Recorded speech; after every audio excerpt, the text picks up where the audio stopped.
Kia ora and welcome to this Manaaki Whenua LINKOnline Webinar. This year, Manaaki Whenua made a formal commitment to uphold the principles of Te Tiriti o Waitangi. This commitment to partnership, participation and protection drives strategy and working practices across all aspects of our research. To help us to do this, we have appointed 3 Kaihautu Māori research impact leaders, and Nikki Harcourt is one of them. Nikki describes herself as a plant person, but she works in a really wide range of roles and situations to apply this knowledge, bringing Mātauranga Māori and Western science perspectives to the table in forestry, conservation and sustainable land use across many sectors. I'll be back at the end of Nikki's presentation to help you with questions, so don't forget to put them in the chat box as soon as you can. Over to you, Nikki. Nā tātou katoa, ko Nikki Harcourt tōku ingoa, he reo hau no Waikato Tainui, ke Manaaki Whenua hau I mahi ana, he Kaihautu Whenua hau. Hi everyone, I'm Nikki. I'm a Senior Māori Advisor at Manaaki Whenua Landcare Research. And this means that I work across our company to support the information needs of our Māori partners, but also to build the capability of our researchers to deliver meaningful and relevant outputs for our Māori communities. I come from a proud farming background and I currently run Suffolk sheep on a block in Tamahiri in the Waikato. At Manaaki Whenua, our research aims to deliver to the information needs of all land stewards and kaitiaki Māori across the motu. But we understand that landowners who are grounded in Te Ao Māori, the Māori worldview, have a radically different way of framing the way that they work with te taiao, the environment, to the dominant Te Ao Pākehā or Western framing, Western ways of thinking. There are a number of excellent presentations and publications that explain the core differences between these two worldviews. So I'm not going to repeat those in any great detail today, but the essential point is that there are some critical differences between how holders of the two different worldviews conceptualize and value ways of working with the land. So why might my presentation be of interest to you today?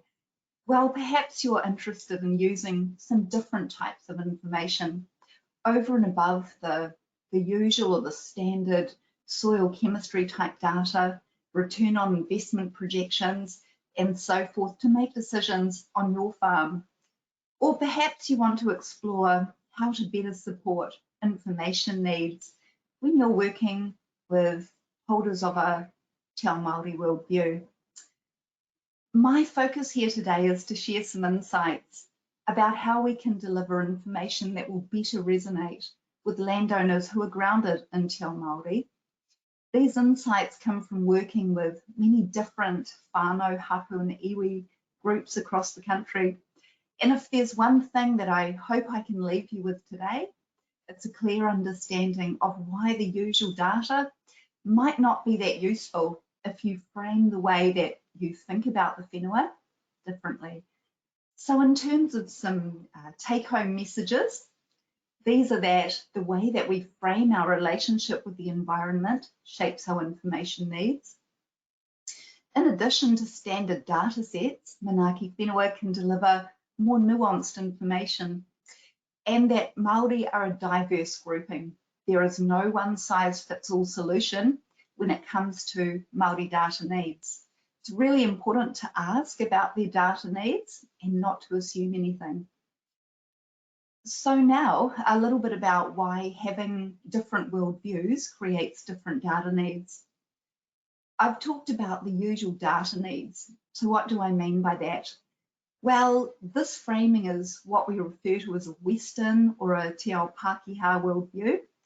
From my experience, when I'm working with land stewards holding a fairly standard capitalist mindset, the underlying drivers are things like identifying the most profitable agribusiness activity for them to do on the land. And note that I'm being quite deliberate with my language here. Key questions like, how can I maximize my dollars per unit production from the land? From that particular framing, a discrete set of boxes or check boxes fall out. Things like potential return on investment, biophysical feasibility, and so forth. And then to satisfy these critical data needs, some technical measures emerge. Cost of labour, soil chemistry, all those sorts of things. We might send our soil samples off to the lab to be analysed. When we think about potential economic returns, we might think about maximising the amount of yield and therefore dollars that we can generate. An extreme example would be, how many kilograms do you reckon we can pump out of that paddock? In that extreme example, the context is around managing the production capacity of the land to a tipping point.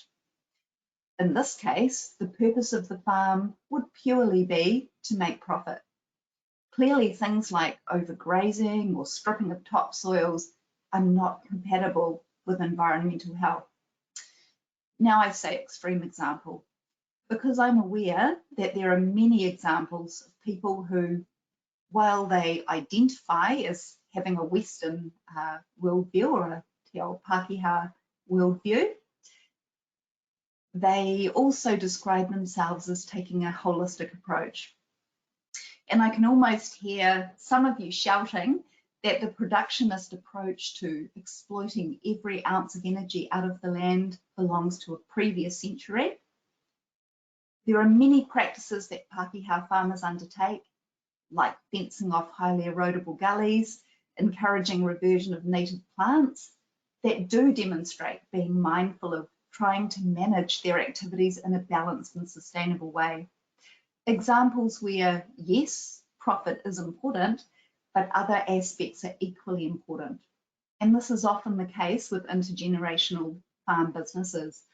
For example, increasing biodiversity would be an important outcome for farmers that take that more holistic approach. So some of the features of this more holistic approach resonate strongly with Māori landowners who hold a te ao Māori or Māori worldview. The essential point is that westernised ways of thinking are inherently reductionist, meaning that indicators or attributes are measured as individual components or discrete things. An example of reductionist thinking about a potential land use scenario would be measuring the soil chemistry and macro structure, but not considering the soil microbiology or the impacts of certain activities on the biodiversity of flora and fauna. The starting point for these conversations tends to be about the feasibility of different production activities, often described as land use capability. I would say that typically when farm consultants and land advisors are supplying information to farmers about potential land use opportunities, it looks a bit like this. And so just to be quite clear, what do I mean by someone being a holder of a Māori worldview?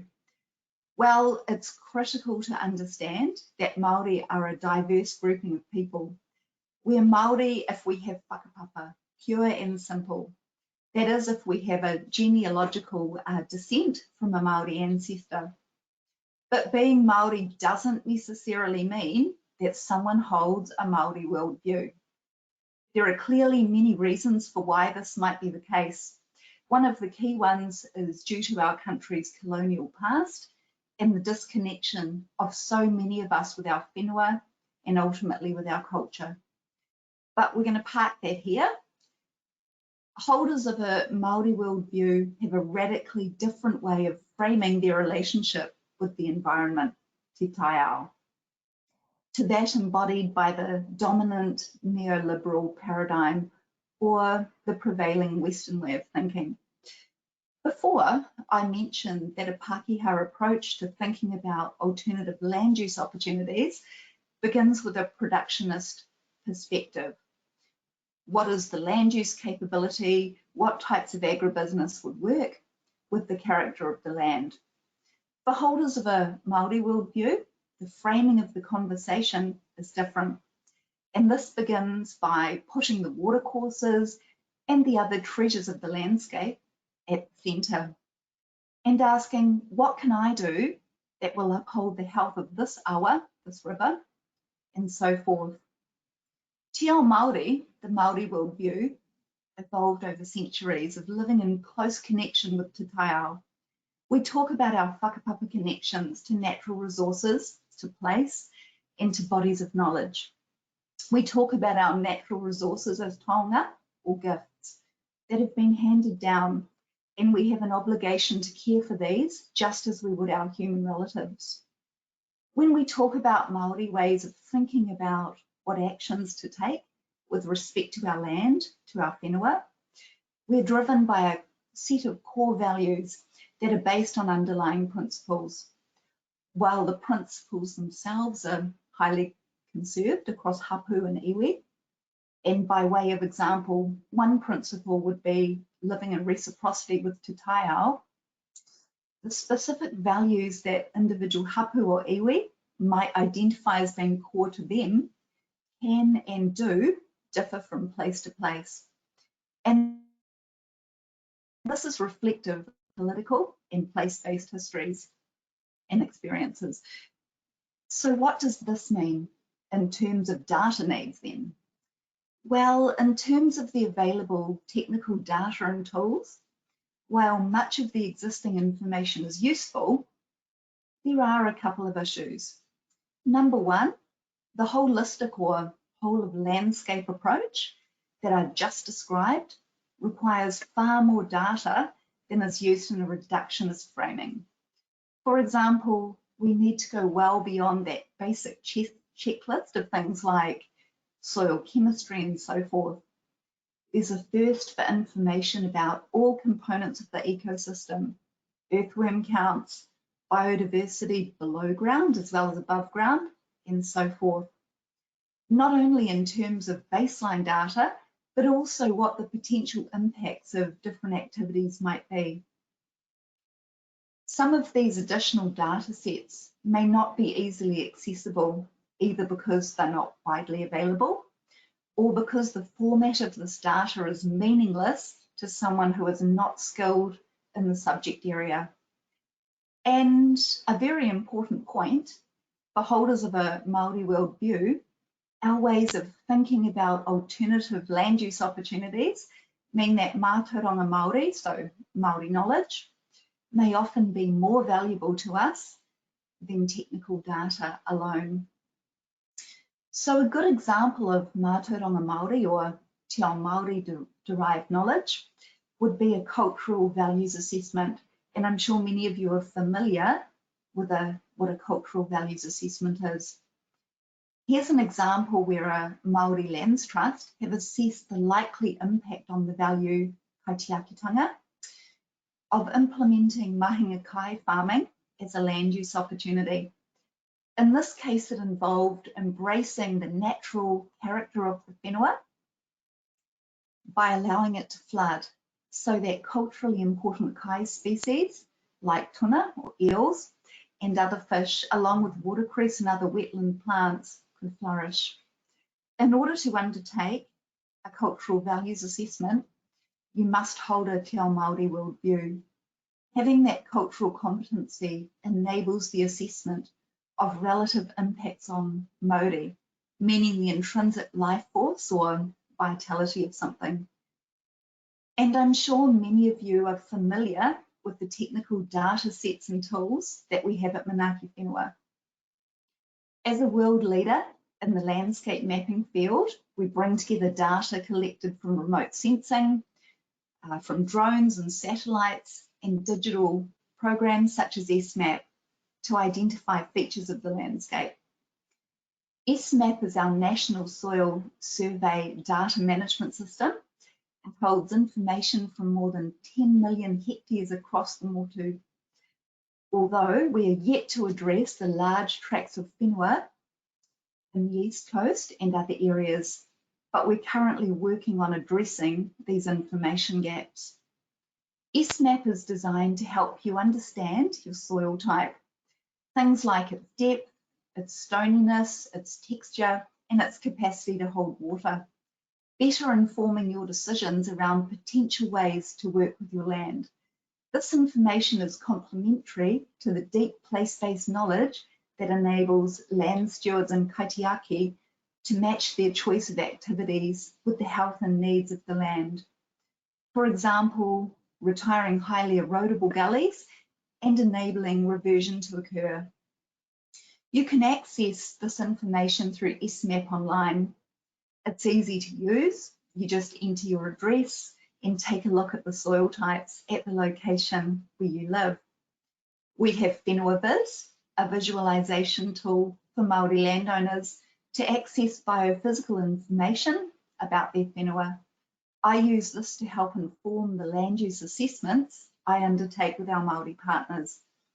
Whenua Viz helps to provide some of the information needed to help align the biophysical characteristics of the whenua, including things like soil moisture, existing vegetation cover, and climatic conditions. For example, the amount of sunlight hours or amount of rainfall, with the aspirations of the landowners. Like LINKOnline, Whenua Viz is easy to use. All the user needs to do is enter the land block details, and there are a range of biophysical data sets about the soil. For example, the readily available water profile, potential rooting depth of the soil, but also historical information about vegetation profiles, what native plants used to grow in the whenua in the past. The historic vegetation data is derived from the National Vegetation Survey Data Bank. You can see that we have a number of portals about our flora and fauna, from our plants to our fungi. And these are just a few examples of the many technical data sets that we have available. What you may not be aware of is that we have a kaupapa Māori research team. Our team is steeped in te ao Māori. Kaupapa Māori is an approach that entirely involves research and knowledge exchange between holders of a Māori worldview. And we've designed a number of decision support tools for our Māori partners that are nuanced to reflect their aspirations and priorities, and ensure that the information we provide is truly useful and relevant to them. Here's one example that we developed with our Māori partners in the East Coast of specific relevance to support decision making about planting. It joins up all of the different data sources and approaches that they utilised. For this specific lands trust, they had identified these 3 core values as being paramount in shaping the way that they assess different opportunities. For example, kaitiakitanga, as previously described, is a tikanga-led way of sustainably managing the natural world. We would want to get some measure of how a land use opportunity might impact on our culturally significant plants and waterways, for example. So a key outcome was increasing biodiversity and water quality. To uphold manaakitanga, it is important to get a measure of potential impact on things like reconnection with people and knowledge, such as capability growth and improved community relationships.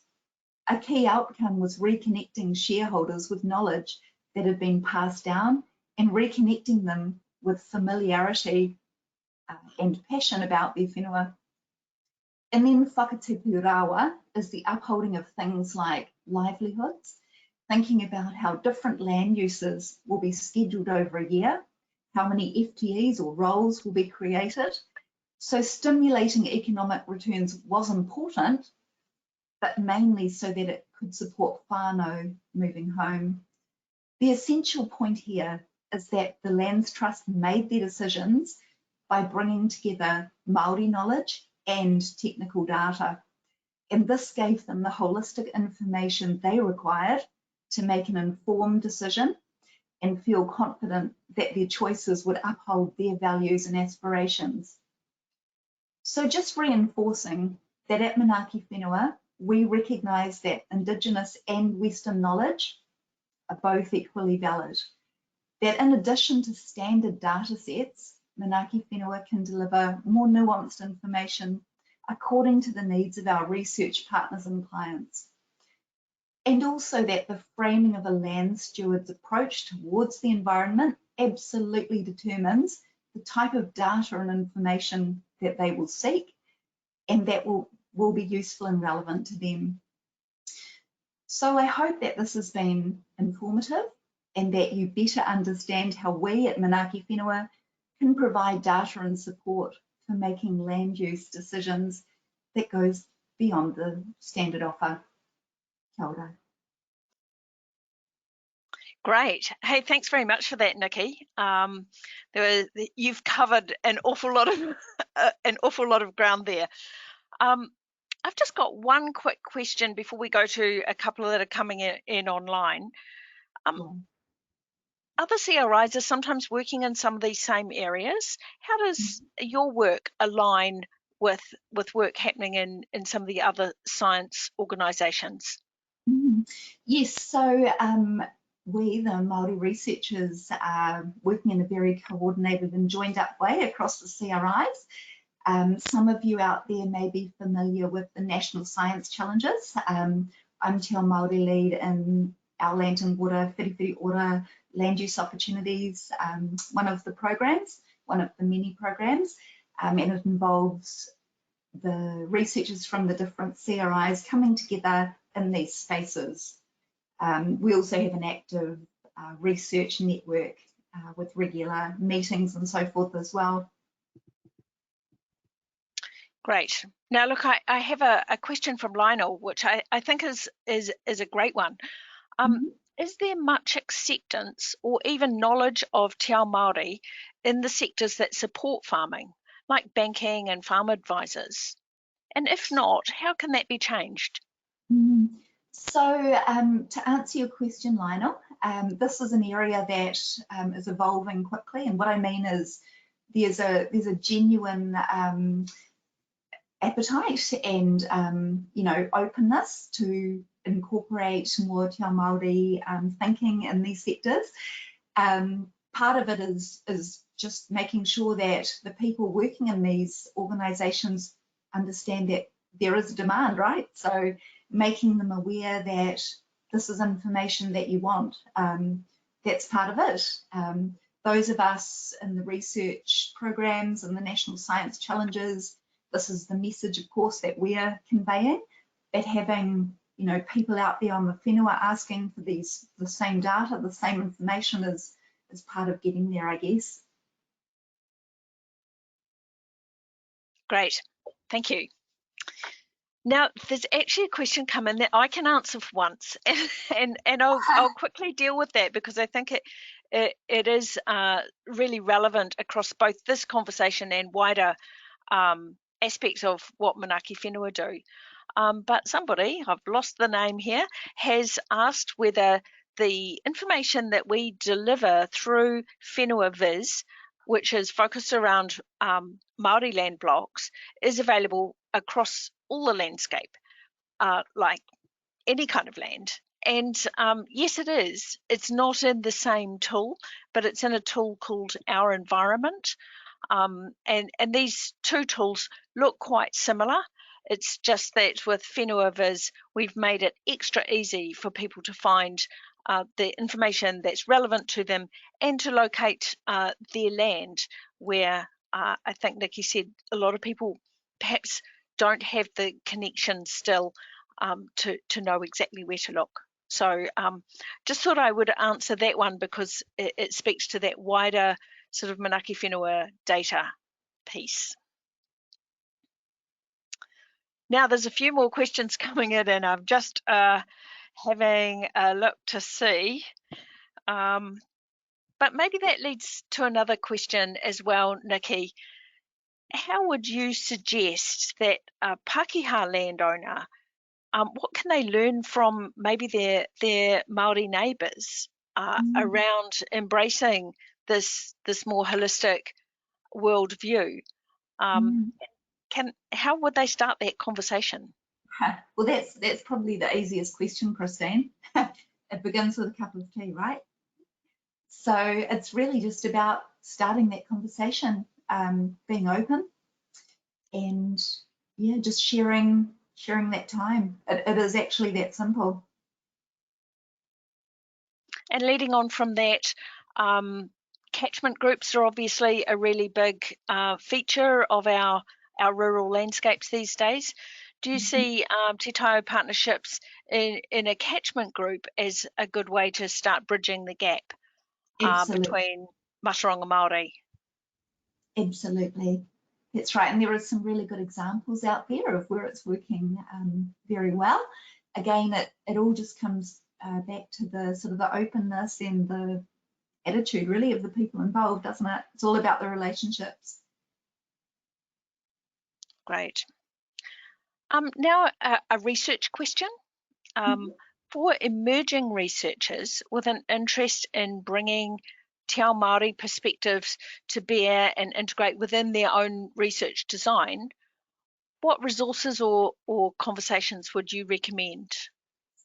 Right. So if we're thinking about the land, about working with the land, as I alluded to before, we've got the National Science Challenges, and we've got people like myself, the Te Ao Māori leads for those programs. That information is all out there on the web. Talk to us, get in contact with us, or again across the CRIs. Yeah, that's probably the first place to start. And we can sort of point you in the direction according to the specifics of what you need.